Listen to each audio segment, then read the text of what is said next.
अब ये देख लीजिए कि यहाँ पर ममता बनर्जी के बयान पर शुभेंदु अधिकारी का बयान आ गया है। वो कह रहे 4 राज्यों के रिजल्ट में इंडी गठबंधन बिखर चुका है और उन्होंने कहा कि नफरत और जाति के बंटवारा बना गठबंधन की इस टूट की वजह। और उन्होंने कहा कि जिस तरह से गठबंधन बिखरा है 4 राज्यों में जीत हुई और वही गठबंधन के टूटने की वजह बनी है। अब ममता बनर्जी आप कह रहे बंगाल में फॉर्मूला हो गया, कहीं फॉर्मूला नहीं हो रहा है। और मैं आपको एक बात बता दूं, मनोज लाल दास मन्नू हमारे साथ जुड़ रहे हैं, जेडीयू के नेता हैं। मनोज जी, वहां पर तो गठबंधन नहीं हुआ है, लेकिन जहां गठबंधन है, जहां सरकार चल रही है, वहां तो नहीं टूट रही है।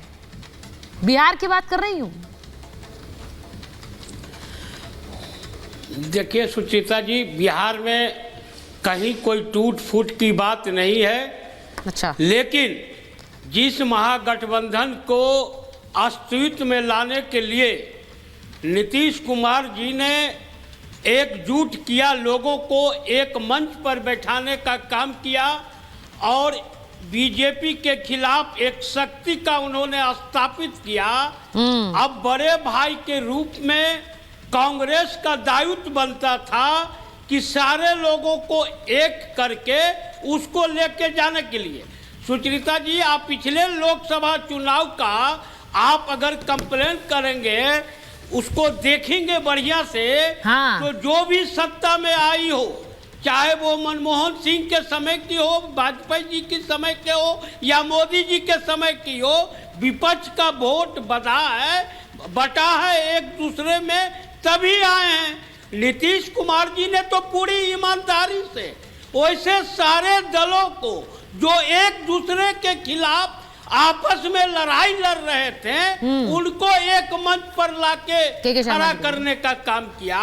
अब तो कांग्रेस की जिम्मेदारी बनती है और हम भी इसका, हमारी पार्टी ने भी शुरू से कहा, नीतीश कुमार जी ने भी शुरू से कहा कि सीट शेयरिंग का मामला समाप्त हो जाना चाहिए था। नहीं, सुनिए मनोज जी, तो आज उन्होंने एक और बात कही जो शायद आपने सुनी नहीं या फिर सुनकर आप उस पर गौर नहीं करना चाह रहे हैं। उन्होंने ये कहा कि परिवारवाद के खिलाफ हम लोग लंबी लड़ाई लड़ते आए। अब परिवारवाद वाली पार्टी बिहार में कौन सी है, किसकी बात कर रहे हैं वो, मैं आपसे पूछ रही हूं। आज के दिन जब वो कर्पूरी ठाकुर के लिए को भारत रत्न दिए जाने पर नरेंद्र मोदी की प्रशंसा कर रहे हैं, उनकी सरकार की, और परिवारवाद पर हमला बोल रहे हैं, तो किस पर हमला बोल रहे हैं जरा बताइए। परिवारवाद पर उन्होंने हमला किया तो सभी पर हमला किया, जो अपने सभी पर किया, मतलब को लेकर आते हैं। हमारे तो कौन लेकर आया बिहार में, वही तो पूछ रही हूँ। परिवारवाद पर बहुत दर्द होता है। चिराग, नहीं वही तो मैं कह रहा हूं। अच्छा, चिराग पासवान के बारे में उन्होंने बोला, उन्होंने आरजेडी के बारे में नहीं बोला है। अच्छा, चिराग पासवान के बारे में उन्होंने बोला है। राम मांझी पर क्यों नहीं दर्द होता है? राजनाथ सिंह के बेटा आ गए तो बहुत अच्छा। सर मैं तो मान रही हूँ, ठीक है, आप सही कह रहे हैं, लेकिन इसको अलग कैसे करेंगे जरा हर्षवर्धन जी बताइए, इसको अलग कैसे करेंगे? वो हमला कर रहे हैं चिराग पासवान पर, वो हमला कर रहे हैं जीतन राम मांझी पर, वो हमला लालू यादव पर नहीं कर रहे हैं। देखिए सुचेता जी, सबसे पहले तो कर रहे हैं, सभी पर कर रहे हैं, वो कह रहे हैं सभी पर कर रहे हैं, मतलब हमला लालू पर भी है, लालू यादव जी पर भी है। एक मिनट हर्षवर्धन जी। सुचेता जी देखिए, अयोध्या लगातार थोड़ा गले पर असर डाला है। मैं समझ रही हूं। वहाँ हम लोग खुले में शो कर रहे थे, तो अगर कोई बोलेगा बीच में तो मैं नहीं बोल पाऊंगा। नहीं बोलिए। देखिए, सबसे पहले तो मनोज काका जी ने जो कहा, काका जी की आवाज से तो आवाज मिलाना बड़ा मुश्किल है, तो उनसे तो मैं दरख्वास्त ही करूंगी कि थोड़ा आपको सुन लें फिर जवाब दें। उनको जवाब मैं नहीं दे रहा हूं, उनको सिर्फ ये कह रहा हूं, गांधी जी का वो भजन था, लेकिन मूल भजन भी है। मूल भजन है रघुपति राघव राजा राम, पतित पावन सीताराम, सुंदर विग्रह मेघा श्याम, गंगा तुलसी शालिग्राम, भद्र गिरीश्वर सीताराम, भगत जन प्रिय सीताराम, जानकी रमणा सीताराम, जय जय राघव सीताराम। मूल भजन तो कभी कभी इसको भी भजिए, अच्छा लगेगा मनोज भाई, एकदम पक्का मानिए। अब जो मूल बात है, आ रही हूँ मनोज जी, आ रही हूँ, आपके पास ही आऊंगी इसके बाद। हाँ ठीक है। नीतीश कुमार जी ने कहा है, नीतीश जी ने जो कहा वो सचमुच सभी परिवारवादी पार्टियों पर हमला है।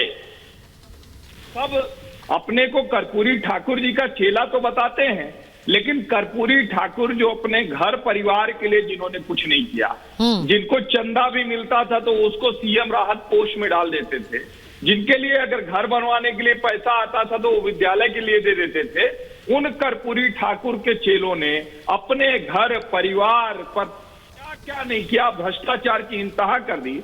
और आज नीतीश कुमार का ये बयान बड़ा महत्वपूर्ण है। मैं इसको राजनीतिक तरीके से नहीं देखता हूँ, शॉर्ट टर्म पॉलिटिक्स में कि कर्पूरी ठाकुर को भारत रत्न मिला तो क्या वो भाजपा के साथ आ जाएंगे। लेकिन नीतीश जी की बड़ी विचित्र स्थिति है इस वक्त तो कैश 22 सिचुएशन में फंसे हुए हैं। आलू उबला जाए न निगला जाए, न उगल पा रहे हैं उबला हुआ आलू, न निगल पा रहे हैं।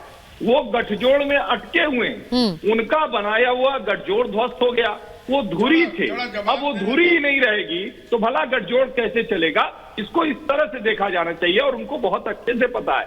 लोग रामविलास जी को मौसम विज्ञानी कहते थे, लेकिन नीतीश जी से बड़ा मौसम विज्ञानी भला कौन होगा कि हर वक्त मुख्यमंत्री वही। और मुझे तो लग रहा है जो राम का वातावरण है, जो मौसम है, वो उनको अच्छे से समझ में आ रहा है। अब देखिए अब नीतीश जी का इस बयान में इसलिए कह रही हूं, एक तरफ अयोध्या के बाद जो तस्वीर सामने आ रही है, जहां आप किशोर जी ने कहा, मैं आ रही हूं काका जी आपके पास, जहां पर किशोर जी ने कहा कि भाई हर कोई जो वहां पहुंचा है वो जरूरी नहीं है बीजेपी का वोटर है। के शर्मा जी वो कह रहे हैं जरूरी नहीं है, वो सब आपके वोटर हैं। लेकिन ये भी एक सत्य है, जो वहां पर जब मैं लोगों से बात करती हूं तो लोग नरेंद्र मोदी का नाम लेते हैं, ये एक सत्य है। अब उसको अगर आप देखेंगे जोड़कर और एक तरफ गठबंधन नहीं हो पा रहा है तो इसका रिजल्ट क्या होगा, मैं उस पर फोकस कर रही हूं। काका जी उसका रिजल्ट क्या होगा? ये आप लोगों के लिए बहुत अच्छी खबर नहीं है कि गठबंधन अलग अलग राज्यों में नहीं हो पा रहे हैं।